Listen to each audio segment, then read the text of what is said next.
Tonight, the police sergeant, the professor, and the president. It all comes to a head over beers at the White House. I'm Katie Couric. Also tonight, a dilemma for parents. Doctors recommend their kids get an H1N1 flu vaccine, but I don't feel just because the government's telling me that I need to get this, flu shot for her or my youngest that I should go and do that. So how safe is it? We'll ask the Secretary of Health and Human Services. Danger on the highways. Bus and truck companies ordered off the road for safety violations return under new names, sometimes with tragic results. And a U.S. Marine gets a new human hand. Will this offer hope to thousands of amputees? This is the CBS Evening News with Katie Couric. Good evening, everyone. Well, tonight, a few guys are in Washington, D.C. having a cold one. They just happen to be a Harvard professor, a police officer from Cambridge, Massachusetts, and the President of the United States. They're sitting down to try to hash out what happened when Professor Henry Louis Gates and Sergeant James Crowley had an encounter that led to a national debate about race in America. And tonight, the president, who has downplayed the notion of a beer summit, is trying to tap into that. Chip Reed is at the White House tonight. And Chip, the president said earlier today he preferred to call this a chat. But will anything substantive come out of it, do you think? Well, Katie, we have asked White House officials repeatedly if there's going to be any follow-up to this meeting, if there's going to be any effort to make this a teachable moment, as the president has said, for the nation on race relations. And the answer has basically been no. In the Rose Garden today, the three men who ignited a national firestorm over racial profiling sat down for a beer. Harvard professor Henry Louis Gates and police sergeant James Crowley, who arrested Gates in his own home, were invited by the president to talk about lowering the temperature on race. The president said he hoped to turn this controversy into a teachable moment for the nation. But today, he downplayed expectations for what has become known as the Beer Summit. This is not a summit, guys. This is three folks having a drink at the end of the day and hopefully giving people an opportunity to listen to each other. And that's really all it is. In fact, though, for the president, it's also about political damage control, a photo op the White House hopes will quell the furor created by the president's own words. The Cambridge police acted stupidly. That comment infuriated many police officers. I think the president should make an apology to all law enforcement personnel. He did not apologize, but did later express regret for making the situation worse. I obviously helped to contribute ratcheting it up. But that did not end the debate. Some conservatives have recently gone so far as to call the president a racist. This president, I think, has exposed himself as a guy over and over and over again who has a deep-seated hatred for white people. I'm sure you noticed that Vice President Biden also joined the conversation. I'm sure you also noticed that the cameras were kept at a great distance to make sure the conversation remained private. Also, the president is not expected to comment after the meeting. It's all part of the White House strategy to just try to get this issue to go away. Katie? Chip Reed at the White House tonight. Chip, thank you. That arrest in Cambridge and how it was all handled has raised a lot of questions about police procedures and training. National correspondent Jim Axelrod went to a police academy in search of some answers. At the Connecticut Police Academy, 30 recruits are training to become officers. Some of what they must master is clear cut, like their time for a 1.5-mile run. Yeah, 4. Or how to write a ticket, which is covered in their 6 months of classroom instruction. Don't get into a heated exchange. And 400 hours of field training. But when they hit the street, It's disorderly conduct. everything won't be so cut and dried. Get your arm behind your back. Is it a crime to be disrespectful to a police officer? Is it a crime? No. To be disrespectful? No. Lieutenant Karen Bover is a training officer here. She teaches recruits that merely being uncooperative isn't a crime. Step back! Step back! And that while officers answering a call are stepping into the unknown, often alone, they must feel endangered or hampered in doing their job to make an arrest, which naturally will vary from cop to cop. I can't tell you when you're going to feel threatened. I can't tell you when you're going to say, okay, enough. I've been here for 2 hours on this call, and if you're not going to cooperate with me, you're hindering my ability to do my job, and you're going to be arrested for interfering. In 2007, there were nearly 710,000 disorderly conduct arrests across the United States. Unlike other charges, from speeding to murder, those disorderly conduct arrests were largely dependent on the discretion of the officers. It's an invitation to abuse. Eugene O'Donnell is a former New York City cop and prosecutor. The law creates a situation in which different cops going to the same calls would handle them differently. The law almost commands that because it's so unclear. So if you took a dozen cops and you sent them to the same call, you might very well have vastly different results among that group. At the academy, they're taught by the book. It has nothing to do with whether or not I'm going to show you that, you'll respect me. We don't do that. You have to violate a Connecticut general statute. But the book can be a complex read, as we've all found recently, once the recruits head to the streets. Jim Axelrod, CBS News, Meriden, Connecticut. Now turning to health news and the rush to protect Americans against the H1N1 flu virus. 159 million Americans at risk are being urged to get the vaccine when it's ready, including 78 million children. That has some parents worried not just about the virus, but also about giving their kids yet another vaccine. Here's Dr. John LaPook. Taylor, your sister's awake now. Cory Bureau is giving her daughters the usual childhood immunizations. But if a vaccine against the new H1N1 becomes available, her girls will not be in line. I don't want to have that kind of vaccination in my child yet until I know it's safe, 100% safe. In recent years, a backlash against vaccines has picked up steam. A vocal minority fears vaccines can cause autism, despite consensus among experts that they don't.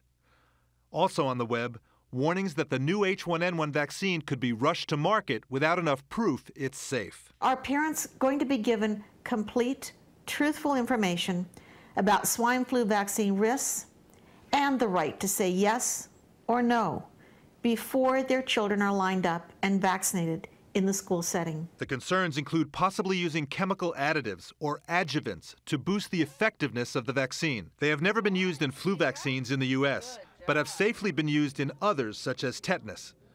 Critics also worry that some forms of the vaccine will contain thimerosal, a mercury-containing preservative. Thimerosal has never been associated in any valid scientific way with any adverse effect to the fetus or to young people. The government says a thimerosal-free vaccine will be available. You would be heartbroken if you did not vaccinate your child and that child got sick with influenza and found that your child was in the hospital close to death. But moms like Cory Bureau still aren't sold. I don't feel just because the government's telling me that I need to get this flu shot for her or my youngest that I should go and do that. The challenge for public officials?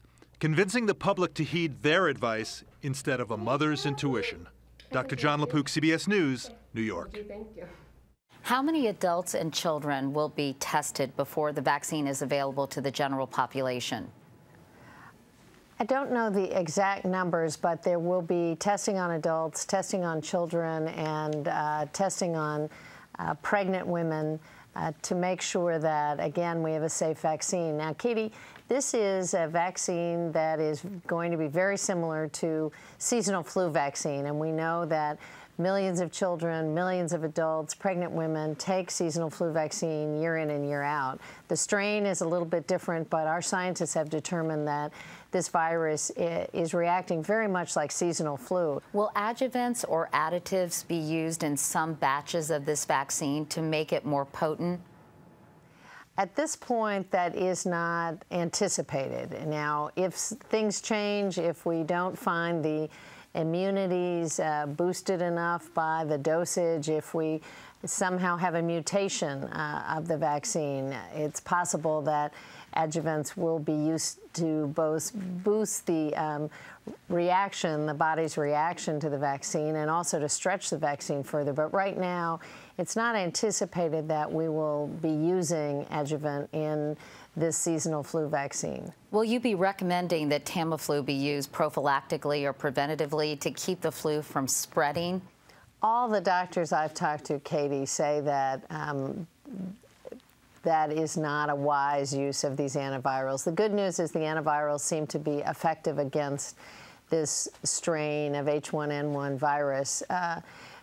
but taking it ahead of getting sick is not recommended. We want to make sure that, Tamiflu and Relenza are not just taken. It doesn't really help you, and it may actually reduce your resistance to the flu if you start taking it now. How much concern do you have that this virus could possibly mutate and become even more dangerous?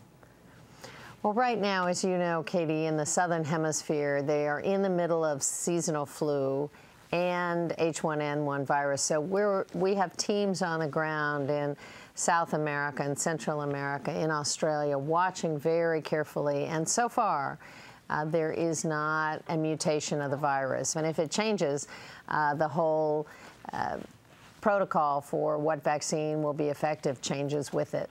Secretary of Health and Human Services Kathleen Sebelius, thank you so much for talking with us tonight. Great to visit with you, Katie. And for my complete interview with Secretary Sebelius about the H1N1 vaccine, you can go to our website at cbsnews.com. Meanwhile, there is late-breaking news in Texas tonight. A huge fire at a chemical plant northwest of Houston. It sent a plume shooting high into the sky, and the smoke spread about 60 miles from the plant in Bryan. The plant is believed to contain ammonium nitrate. That's a chemical used in fertilizer, and it's extremely explosive. 10 people with breathing problems were sent to the hospital. As many as 70,000 people have been evacuated from the area as a precaution. They're being sent to an arena on the campus of Texas A&M University. No word on what started the fire. In Los Angeles, Michael Jackson's 3 children will be raised by their grandmother, according to a custody deal announced today. The children ages 7, 11, and 12 will remain with 79-year-old Katherine Jackson in Encino, California. Debbie Rowe, the mother of the 2 oldest children, will get visitation rights but no money.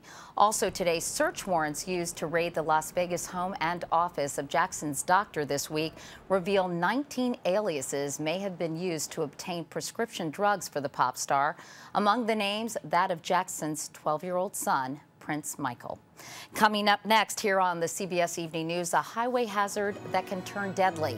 Unsafe trucks and buses ordered off the road only to return using new company names.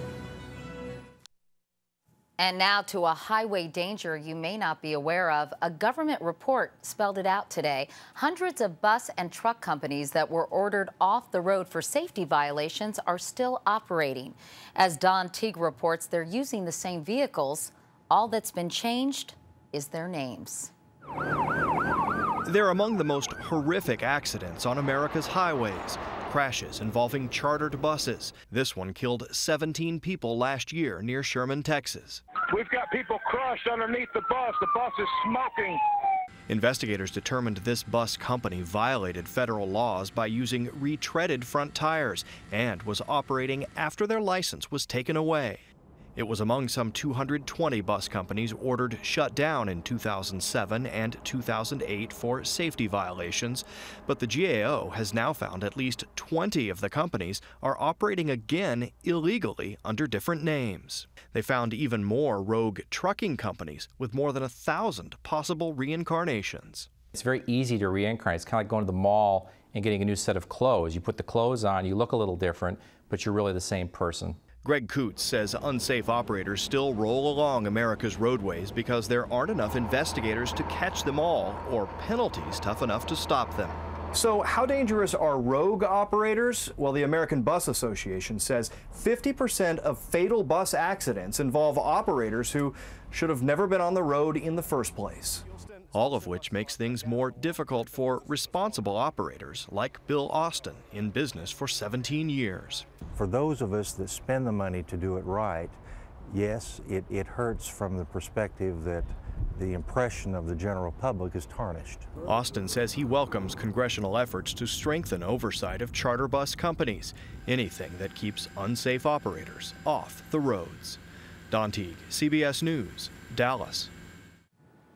And we'll be right back.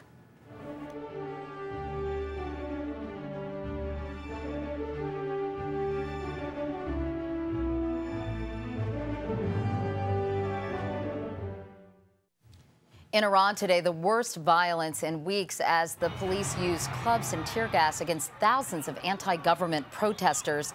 They had gathered at a Tehran cemetery to remember victims of the government crackdown, including Neda, the young woman whose dying moments were captured on cell phone video seen around the world.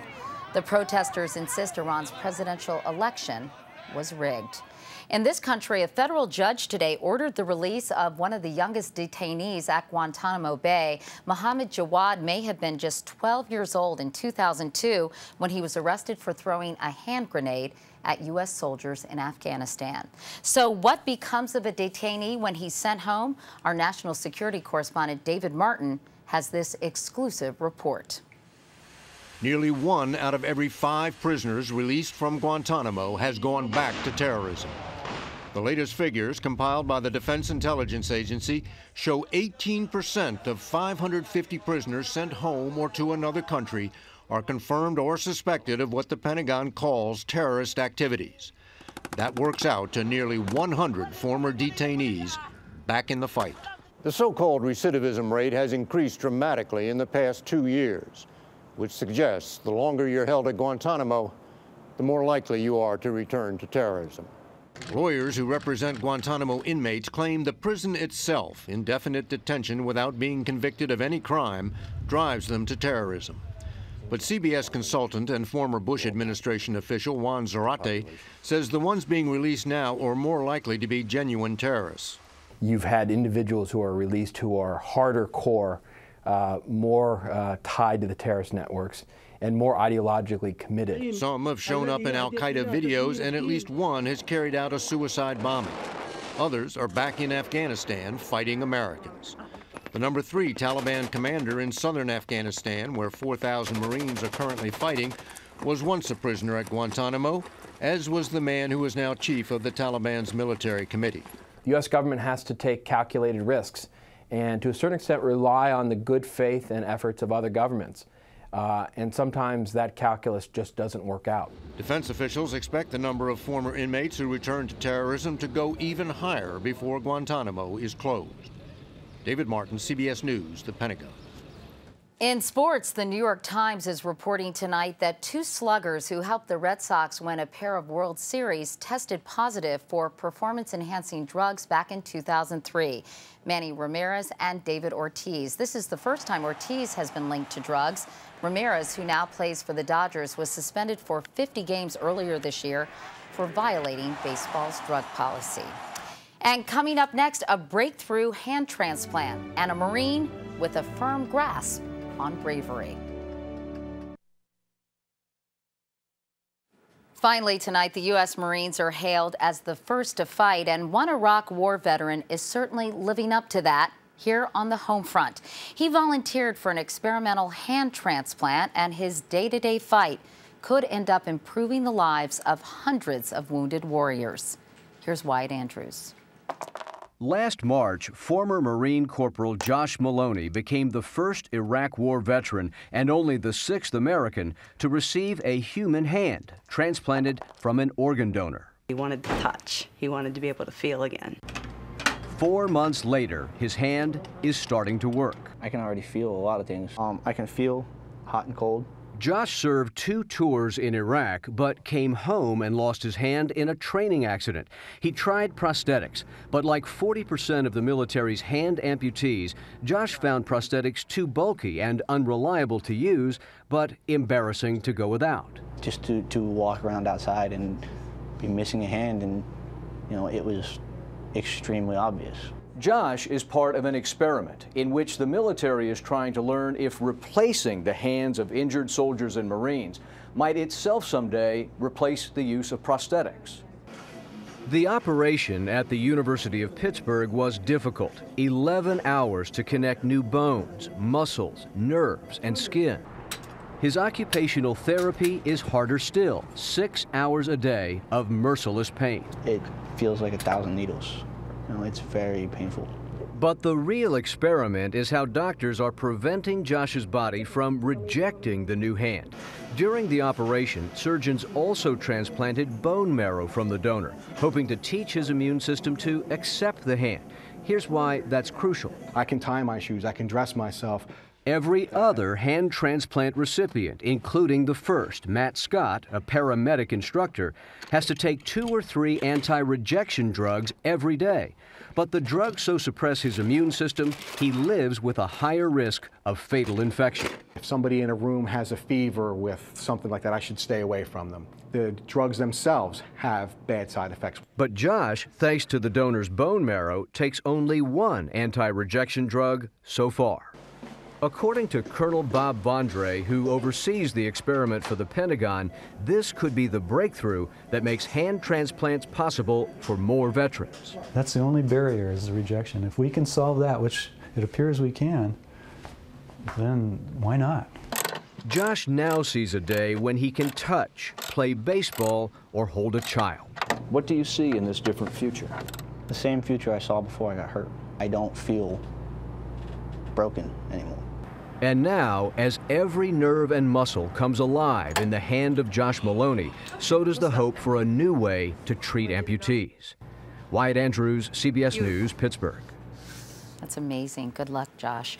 And that is the CBS Evening News for tonight. I'm Katie Couric. Thank you for watching. I'll see you tomorrow. Good night.